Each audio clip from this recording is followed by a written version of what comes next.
saudando a todos e todas e todos com esse recomeço, e uma satisfação novamente por estarmos aqui, mesmo nessa manhã invernal típica, mas com muita alegria, com muito calor aqui humano, e especialmente a partir do acompanhamento brilhante dessas exposições feitas pela Jucá Yucá,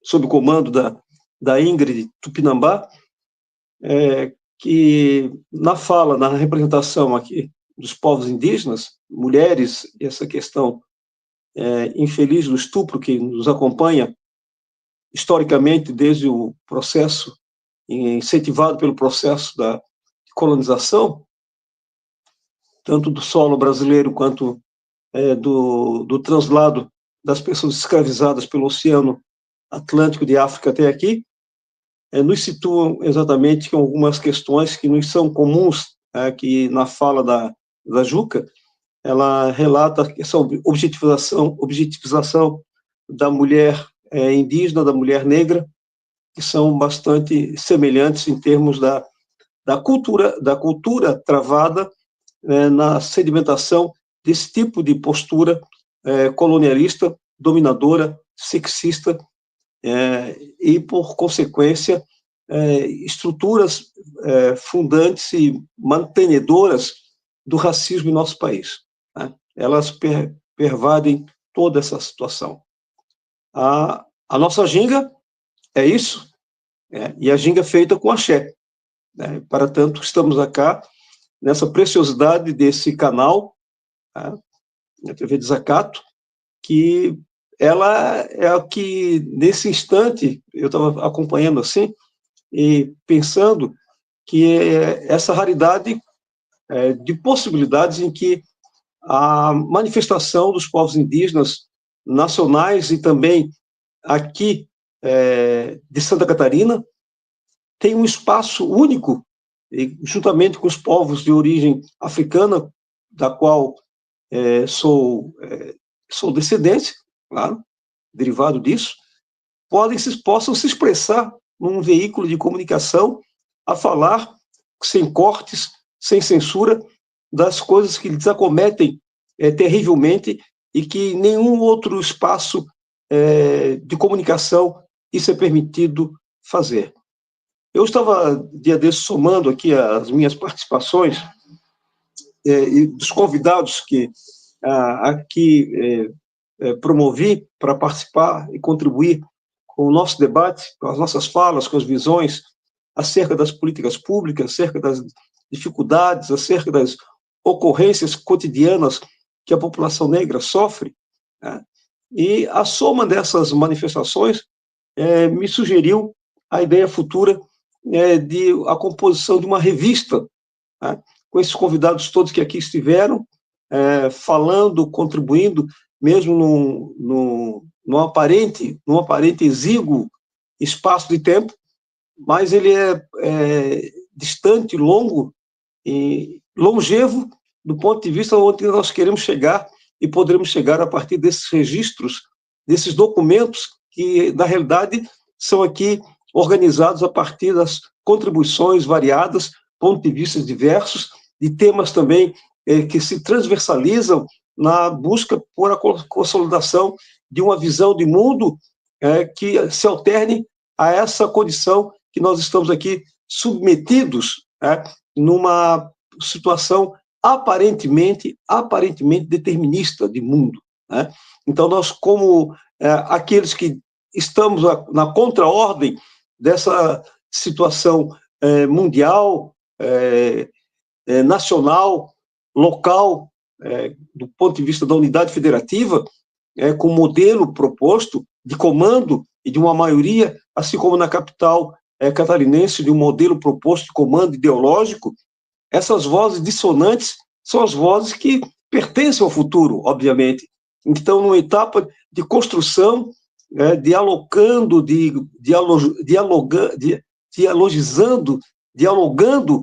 com forças políticas que podem se reconhecer na função estruturante da resistência política, cultural, identitária, que muitos se incomodam, né, e nos acusam de identitários. Lá vem os homens, lá vem os gays, lá vem os lésbicas, novamente negros, mulheres, com as suas pautas específicas, mas não uma pauta específica, não temos pauta específica. Nós criamos uma condição didática de arranjo político, de organização política, que não perdeu de vista a necessidade de transversalizar sentimentos, transversalizar necessidades e unir naquilo que é possível e caminhar na consolidação daquilo que especificamente da individualidade de cada um dos movimentos, de cada uma das origens. Esse nosso comportamento, ele parece também, ele incomoda alguns que estão também no campo, que fazem parte do campo do progresso, mas que não entenderam ainda a individualidade, a identidade dos grupos humanos que não foram contemplados ainda pela história de maneira adequada e continuam no seu curso.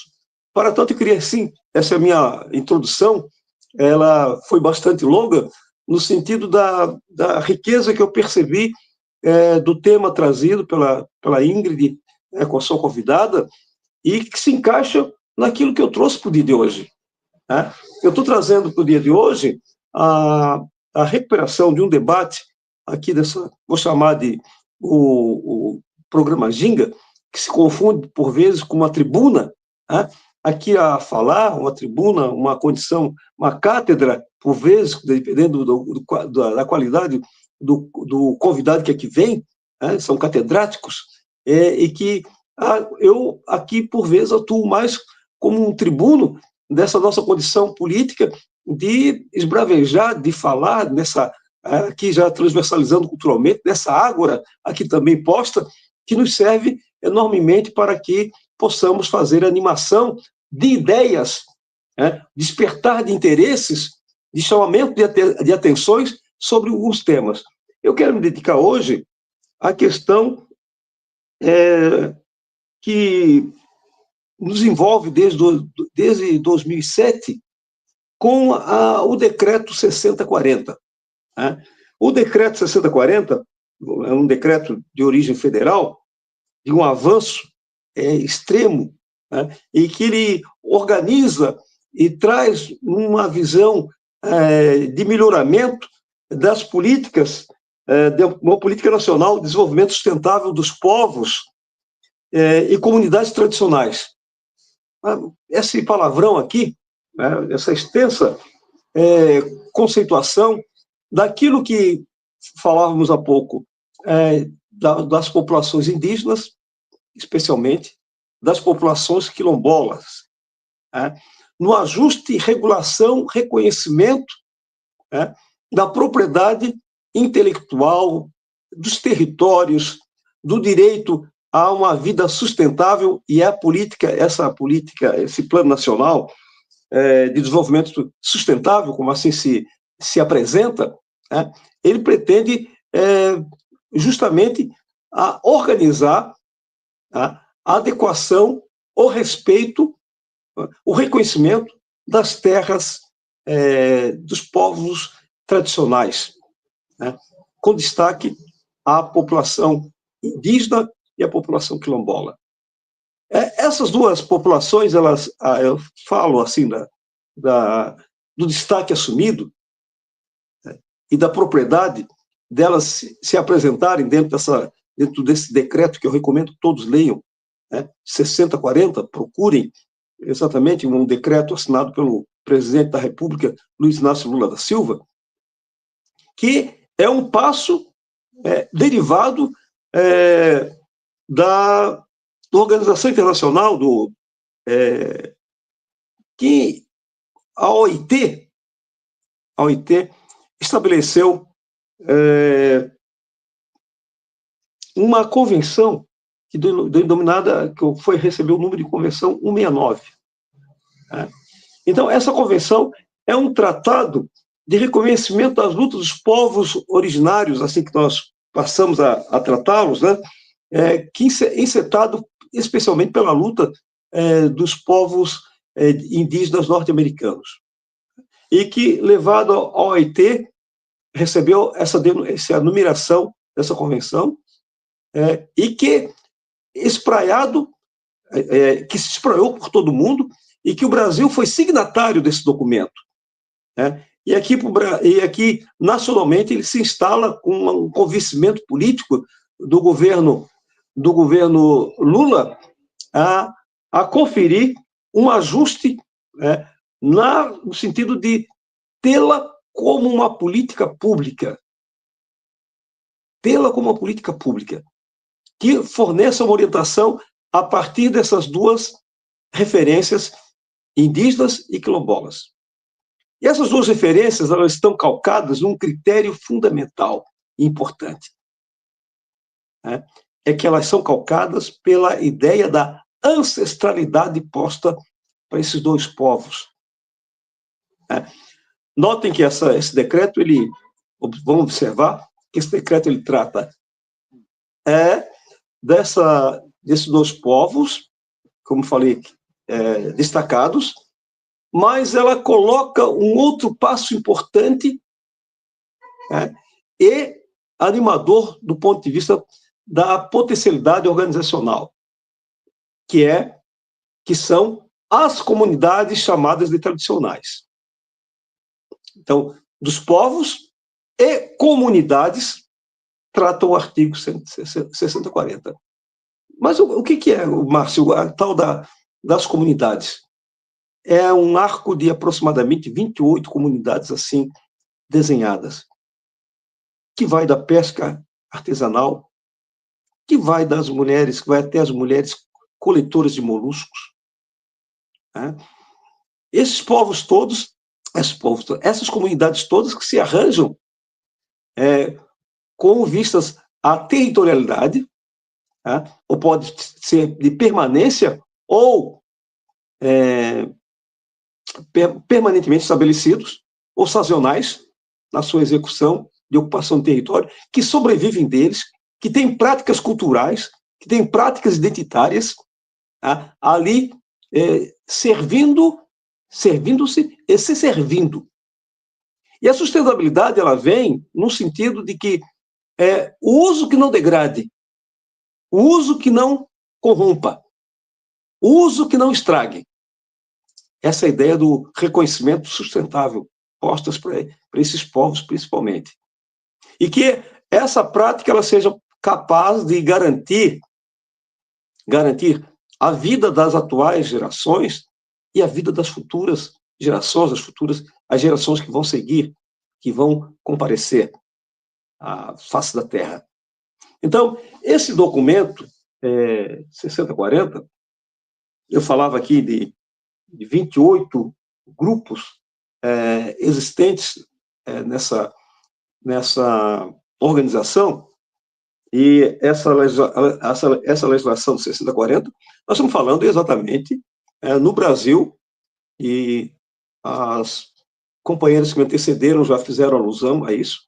Nós estamos falando, e falei agora há pouco, de território, estamos falando de um ambiente com declaração de guerra pelos herdeiros da colonização, ou aqueles colonizadores que transferiram os direitos de uso para outros usurpadores que chegaram. Notem que, obviamente, que todos têm denúncia de que as terras indígenas elas foram solapadas progressivamente. Garimpo, madeira, o cultivo da soja e outras plantações que degradam o solo, elas se fizeram presentes e avançaram enormemente sobre as propriedades originárias aqui dos povos indígenas em todo o território nacional. E o decreto 6040, eu vou voltar sempre assim ao decreto 6040 como uma espécie de doutrina e de manifestação e criação de interesse para que nós possamos ir até aquilo que esse decreto representa em torno dos objetivos gerais, objetivos específicos, são 16 objetivos específicos, os princípios que norteiam a ideia dos 60-40, que falam dessas questões que vão da cultura, que vão à medicina, que vão ao direito previdenciário, tá? Que vai à saúde, que vai à educação. E novamente, eu digo que esse decreto ele conversa com muita coisa. Quando chego na educação, né, eu falo, por exemplo, da educação dos povos indígenas, prevista em lei, juntamente com as populações de origem africana. São as leis 10.639, dos povos de descendência africana, a população negra no Brasil, a legislação 11.645, que trata especificamente também da educação dos povos indígenas, e que ambas leis federais são solenemente esquecidas pelas secretarias de educação das unidades da federação. Elas também são solenemente esquecidas, né, nas secretarias municipais de educação. Se formos fazer uma investigação, devemos fazer uma investigação ao relatório, investigação não, vamos usar da investigação feita pelo Tribunal de Contas do Estado de Santa Catarina, que ele diz lá que, do ponto de vista da igualdade racial, né, educação para igualdade racial, no que tange a negros e indígenas, por exemplo, somente 3% dos municípios de Santa Catarina praticam. Isso está no relatório do Tribunal de Contas, não sou eu que estou dizendo. O documento está lá à disposição para que o público entenda, se instrumentalize e organize uma crítica suficiente, se converta em política aplicada por esses entes da federação, que sonegam e que promovem, por assim dizer, a continuidade de todas as mazelas que tanto a Juca e a Ingrid aqui denunciaram. Por exemplo, no que tange a educação. Então, esse componente aglutinador, que é o decreto 6040, ele é um instrumento que sistematiza os processos, as responsabilidades, as aplicações, os planos, os endereçamentos orçamentários, a destinação financeira, os planos plurianuais que os governos estaduais, por exemplo, os governos municipais, devem estabelecer, fatiando os orçamentos para que as políticas públicas que atinjam essas fatias da população possam assim se estabelecer. De outra parte, fugindo a esse recorte de negros e indígenas, eu vou aqui, né, falar, por exemplo, uma coisa que nos atinge diretamente, Florianópolis, a região litorânea, e não litorânea, mas à beira d'água, que são os ribeirinhos, que também estão listados como comunidades tradicionais, que mereceriam o incentivo dentro de um plano de fomento, um plano de acesso a crédito, para que essas comunidades possam se desenvolver dentro de uma perspectiva de sustentabilidade. Para que seus filhos ali possam crescer. Para que essas repatriações, esses êxodos, essas migrações, elas não sejam incentivadas por uma visão de mundo instalada dentro dos próprios governos. Que o não incentivo a essas práticas é um incentivo a deixar as terras livres, a fazer o abandono dos seus locais de origem para aglomeração urbana insustentável, por assim dizer, dos povos que se veem obrigados a se deslocarem, de comunidades que se veem obrigadas a se deslocarem por não haver interesse político, por não haver interesse econômico na permanência de determinados povos nessas localidades de origem. Ora, Florianópolis, com a imensa do sul, das regiões de Laguna, de Laguna a Itajaí, um recorte bem específico aqui, as populações que se servem do mar, os pescadores artesanais, os coletores de moluscos, né, catadores de berbigão, de marisco. Tá? Quando nós ouvimos falar de propostas governamentais, que tenham a participação popular, que tenham um controle social, porque tudo isso aqui exige controle social, respeito às organizações locais, incorporado aqui as associações de pescadores, que tem um fenômeno bastante interessante, a semelhança, o pescador artesanal. Eu moro aqui na região sul da ilha, eu nasci na beira d'água, nasci em Florianópolis, né? Então, o florianopolitano, de outrora, não tem aqui nenhuma manifestação de saudosismo deslocado. Tem uma manifestação de constatação do fenômeno progressivo, econômico, social, de uma localidade, no caso, Florianópolis. Praticamente todo o sujeito nascido aqui, na ilha, no Estreito, na região do Balneário, região de Coqueiros, São José, alguma coisa do mar ele se ocupava em ter para o seu próprio sustento. Eu cresci num tempo onde no passado era chamado de abrigo de menores, ali na Agronômica, próximo ao Palácio Residencial dos Governadores, do Lessa, até a Ponta do Coral, à beira-mar, onde nós coletávamos berbigões no verão, especialmente, porque eu sou medroso com frio, então eu me dedicava, crianças, adolescentes, adultos, à coleta do berbigão. Hoje o berbigão deve estar uns 60, 70 reais o quilo, mas todos nós éramos comedores de berbigões. Todos nós éramos pescadores de camarões. Todos nós pegávamos siri na Lessa. A Lessa é aquela região ali também da Agronômica, onde tem instalado o Angelone, e à frente dele aquele mangue ali. Os coletores, todos nós éramos coletores, não sabíamos que esse nome bonito existia do ponto de vista da classificação econômica. Hoje é uma categoria de pessoas que se estabelecem nesse plano de sobrevivência, de sustentabilidade e economia. Mas nós, no tempo da cidade, os populares, os pobres, se alimentavam diretamente do mar e da pesca. Todo mundo tinha um anzolzinho que iria ali, uma tarrafa que ia na beira-mar. Hoje é beira-mar, mas antigamente não tinha esse nome, não existia beira-mar. Ia na praia do Abrigo, ia na praia do Lessa, e qualquer outro local do interior da ilha. Estou falando da minha experiência com o mar aqui, mas da Barra da Lagoa, dos ingleses, em Jurerê, que os pobres tinham acesso ao mar. Os pobres tinham acesso ao mar.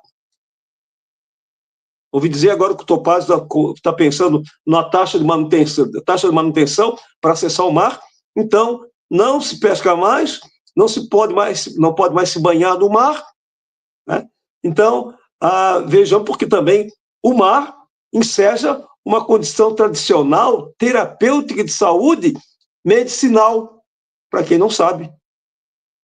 Além de ser uma prática das comunidades, aí volta o ponto, uma prática das comunidades tradicionais dessa cidade, dessa região. Então, tudo isso está sendo lesado pelo ponto de vista dessa ordem que eu falava há pouco, de visão utilitária, neoliberal, capitalista, usurpadora, que ocupa sobre as regiões, sobre as localidades, sobre as pessoas, sobre os grupos de pessoas. É nisso que nós estamos metidos, porque eu falava do mar, o mar era capaz de ter ação medicinal, perfeito? O mar trazia o sustento para as pessoas, e nós tínhamos uma vida do peixinho, do berbigão, do pirão, da mandioca, vida saudável. Minha avózinha, mãe do meu pai, Ela morreu com 102 anos de idade, na agronômica. E muitos da sua idade, muitas das pessoas da geração desse tempo, né, conseguiram chegar até essa condição. Meu sogro tem 86 anos de idade, né, anda, caminha, prega, cultiva o seu terreninho no fundo do seu terreno que tem ali, né, homem sadio que anda permanentemente, todos os dias, tem lucidez intelectual. Minha sogra está com 85 anos de idade, professora, aposentada, vida ativa, ambos criados no peixe, na farinha de mandioca aqui do Ribeirão, produzida no Ribeirão. Né? Teve grandes engenhos aqui na produção de farinha.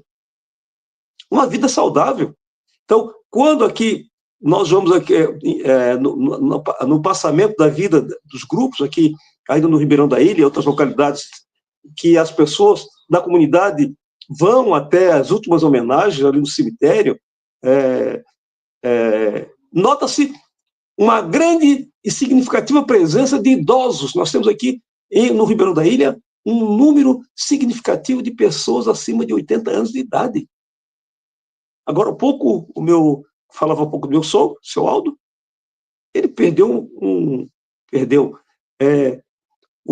teve passamento do seu tio de 98 anos de idade. Então, eu quero aqui referendar o que está embutido nesse decreto 6040, muito mais do que um decreto legal, muito mais do que princípios, muito mais do que objetivos. Nós estamos tratando de uma retomada focada e induzida pelo Estado num reordenamento da vida.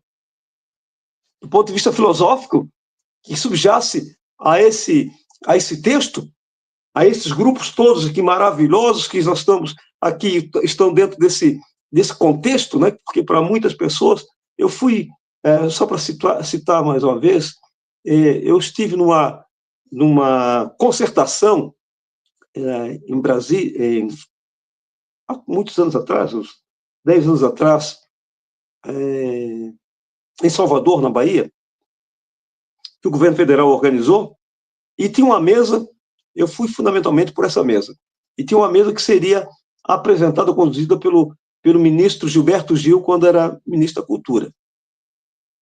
O ministro querido Gilberto Gil, maestro também que foi como ministro da Cultura, que promoveu muitas inovações, uma delas foi a concertação organizada, que ele fez a apresentação, foi porque na concertação, prática pouco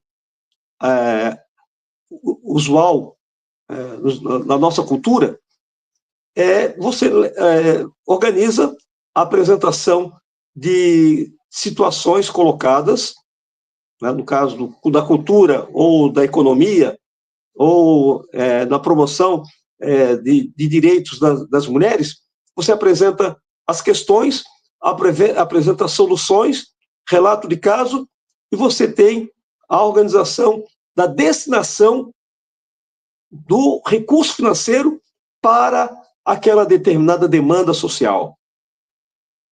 E lá eu presenciei a entrega de valores, a apresentação do trabalho das mulheres coletoras de moluscos em Salvador. Algo fantástico, que muito me abriu o horizonte para a densidade, para a dimensão do que significa ou mais tarde o 6040, estava ali perto, né? Dessa época que o Gil estava como ministro, como o Gil organizou o espaçamento que eu estive com ele aqui em Pomerode, no reconhecimento dos roteiros da colonização, dos caminhos da colonização açoriana, alemã, naquela região de Pomerode. Ele veio inaugurar aqui, em Santa Catarina, naquela localidade. Então, os grupamentos tradicionais Eles se constituem, como assim eu falo na questão quilombola, por exemplo, eles se constituem em verdadeiras raízes, em verdadeiras possibilidades, em verdadeiras garantias de conexão com a vida e a continuidade da vida, como um grande amparo, como uma grande ancoragem da vida no que tange às suas raízes mais autênticas de possibilidades humanitárias, e significado colocados para uma existência ou construção da existência ou permanência na crença da vida com a sua qualidade, que é o humanismo. E que somente essas experiências que o homem, que a mulher desenvolveram ao longo de milênios, elas estão ali sedimentadas com as populações mais antigas, que são as nossas conexões originais com os povos indígenas e os povos quilombolas, que são derivados daqueles trazidos de África. No Brasil, essas são as representações de conexão com a vida real, com a vida que é aquilo que o homem, na sua formação clássica para a exploração, de classificações, ele cometeu um equívoco, um erro, que ele paga a conta até hoje, que é a desconexão com a natureza. Ele fala da natureza como se fosse um outro ente, que ele próprio não fizesse parte integrativa dessa conceituação. O que é a natureza?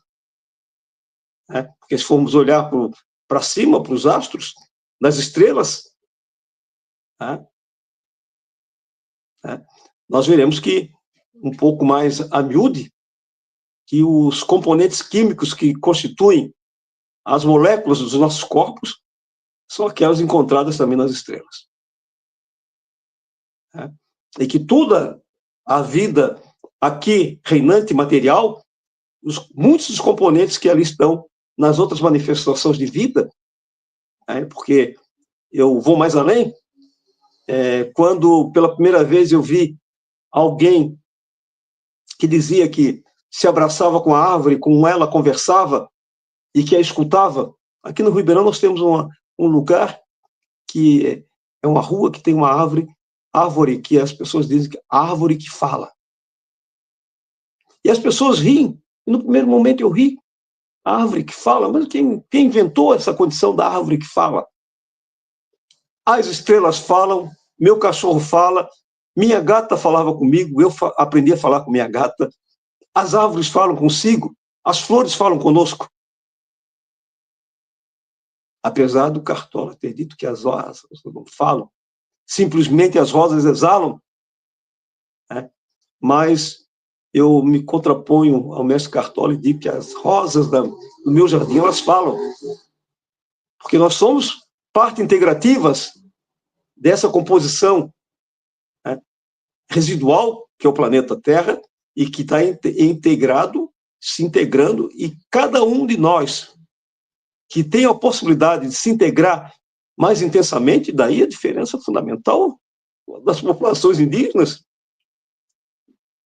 que eles são uníssonos com todas as expressões da natureza que eles estão, se comunicam, compreendem exatamente que cada planta, cada outro animal lhe diz que lhe confere vida, lhe confere cura e permite o conhecimento dessas coisas que a usurpação da indústria farmacêutica mundial se instala na Amazônia, em qualquer lugar do mundo, com seus laboratórios para extração venal dos princípios ativos que lá estão à disposição da humanidade, mas capturados exclusivamente por aqueles que hoje deslocaram os povos com seus saberes, com seus conhecimentos, assim como quem acompanha de perto, assim como a população indígena, os originários. Os africanos trouxeram também das suas origens, que são também eram igualmente vastas florestas, vastas manifestações vegetais, vastas variedades, diversidades de outros animais, e ali se interlocutavam, e ali trouxeram conhecimentos de propriedades físicas, químicas, biológicas, para a garantia da vida e o seu progresso. Mas todos eles estão sendo alvo de tentativas permanentes de usurpação aí colocada. Voltando com a nossa ginga para o decreto 6040, nós temos que disponibilizá-lo mais intensamente, debatê-lo mais intensamente, dar fluência ao conteúdo do que esse decreto organiza. Esse decreto ele teria a competência de uma comissão nacional para a implementação do mesmo. E a possibilidade de que os estados, as unidades da federação, possam criar comissões igualmente destinadas à aplicabilidade dessas políticas dirigidas aos povos tradicionais e às comunidades tradicionais. Entretanto, parece-me que somente o estado do Paraná, até hoje, conseguiu atingir a meta de consolidar uma comissão naquele estado. Santa Catarina, há coisa de uns 8 anos atrás, eu participei de uma tentativa de instituir essa comissão para as políticas sustentáveis para os povos tradicionais e povos e comunidades tradicionais. Foi o deputado de nome Mário, depois eu me recordo do sobrenome dele, foi muito tempo, que colocou seu mandato à disposição de uma tentativa de promover o debate da criação da lei estadual para que fosse efetivado a criação da comissão em Santa Catarina. Se organizou uma bela de uma audiência pública, compareceu nessa audiência pública povos indígenas e também uma representação quilombola de Minas Gerais, que já se adiantavam no debate político daquela época sobre isso. O deputado Mário Marcondes, veio sobre o nome dele agora, Mário Marcondes assumiu a responsabilidade da apresentação desse projeto. Perdoe aqui, vou tomar um gole d'água aqui.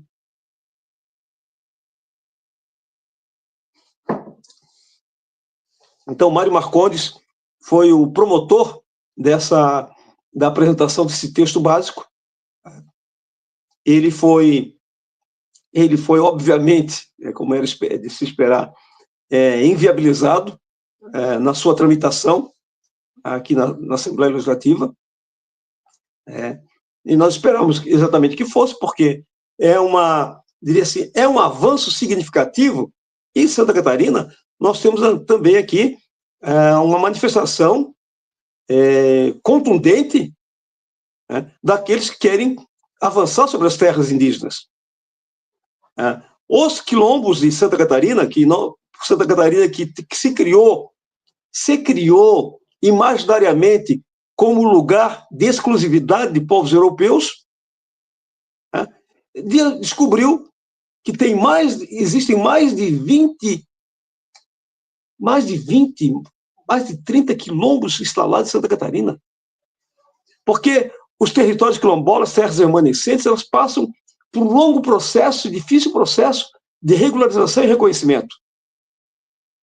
As populações quilombolas e as populações indígenas, estamos vendo aí a questão do marco, o processo demarcatório, em todo o território nacional, novamente, de uma tentativa de avançar sobre as terras indígenas, tá? Em Santa Catarina, esse recrudescimento é muito mais intenso. E vocês estão lembrados que, quando tomou posse e se apresentava como candidato, o inelegível disse que não teria mais nada de terra para quilombo, de terra para indígena no governo dele.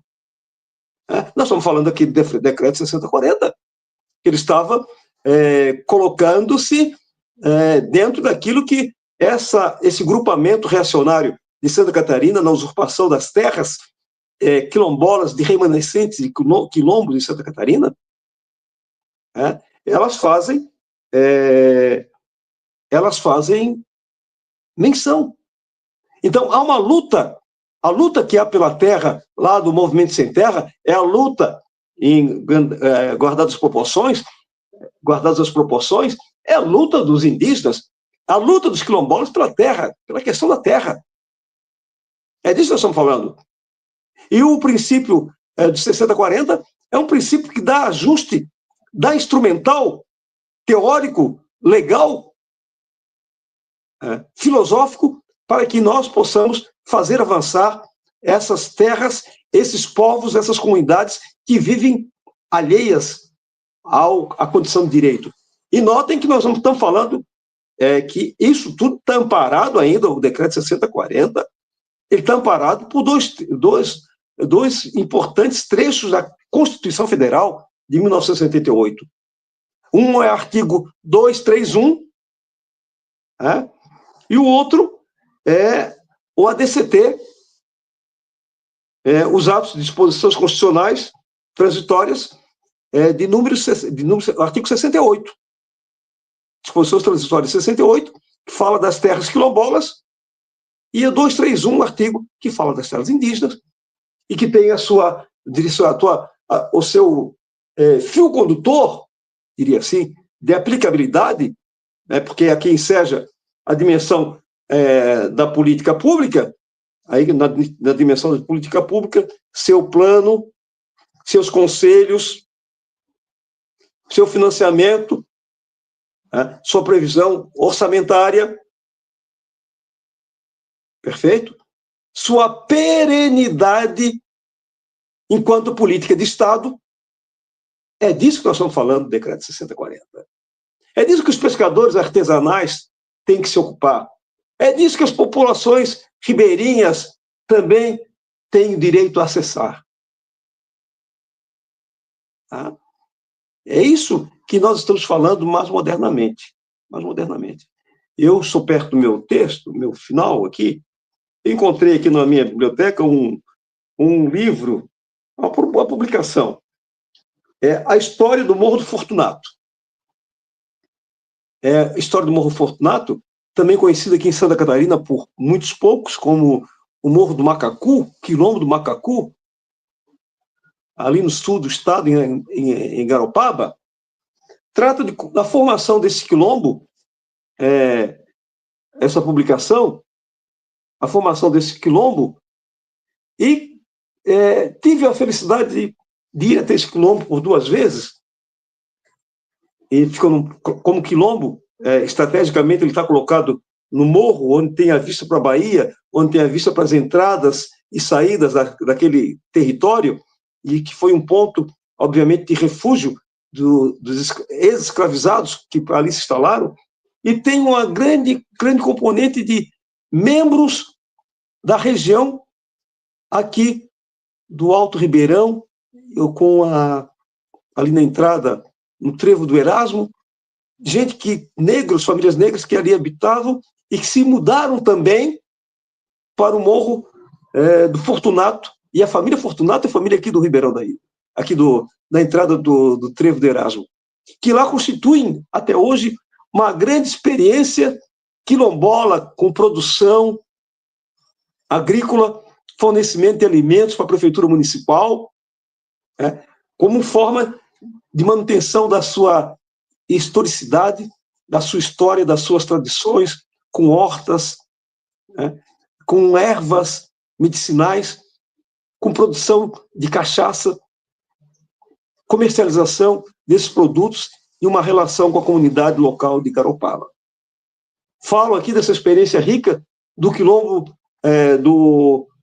a história do Morro do Fortunato, desse povo do Fortunato, exemplar de resistência política, social, espiritual, né, que Santa Catarina, aquela terra que diz que não tem negro, tem junto a si esse conjunto complexo de experiências colocadas. Falo também do escravo Marco Manuel, tio Marco, ali da entrada de Santo Amaro da Imperatriz, São Pedro de Alcântara, naquela região, a população negra que ali existia, né? E que tio Marco, ex-escravo, né, que tem uma igreja com uma estátua à sua frente, tem uma pregação muito significativa de revelar também os primórdios também de um possível quilombo ali existente. Eu me despeço, vou me despedir no dia de hoje, né? Falei aqui um pouquinho sobre essa experiência do Decreto 6040, das suas derivações, do seu arcabouço legal, né, das suas implicações com a vida social e política da nosso Estado, da nossa cidade, especialmente. Eu volto ao ponto e talvez trazendo aqui um outro convidado para ilustrar um pouco mais desse nosso ingresso desse tema. Na realidade, eu estou fazendo aqui esse preâmbulo porque eu estou editando uma primeira composição de minha autoria, um livro que vai tratar exatamente dessas questões de maneira de tentar fazer um arranjo didático que tenha aplicabilidade na organização política daqueles que se relacionam diretamente com essa temática libertária que representa a luta quilombola, a luta dos povos indígenas, a luta dos povos, das comunidades tradicionais que carregam consigo os saberes, os fazeres, o conhecimento, a ciência assim colocada. Um abraço para todos e todas e todes, muita ginga, muito axé, sem anistia, resistência Lula, resistência Brasil. Esta guerra é nossa e haveremos de enfrentá-la. Fora Trump! Fora Bolsonaro! Produção Portal Desacato. Realização Cooperativa Comunicacional Sul.